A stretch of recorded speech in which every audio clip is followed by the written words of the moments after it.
Закаев в своих интервью, как и Анзор Масхадов, Муса Таипов и остальные из виртуальной Ичкерии, часто говорят о войне в Украине. Но почему Ахмед Закаев не сражается на передовой? Почему он не защищает Украину с оружием в руках?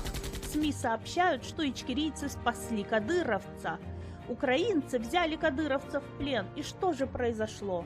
С тех пор, как мы узнали, что ты здесь, мы все бросили и пытаемся тебя спасти, говорит Ахмед Закаев на видеозаписи Мусиханову, уроженцу Урус-Мартана.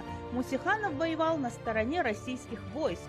Мусиханов планирует восстановиться после ранения и снова отправиться на войну в Украину, как сообщил Рамзан Кадыров. Теперь понятна миссия Ахмеда Закаева – спасать кадыровцев. Кстати, кадыровцы – это самые обычные чеченцы. До них у нас в Чечне были дудаевцы, масхадовцы, хатаповцы, гантамировцы, лабазановцы и многие другие.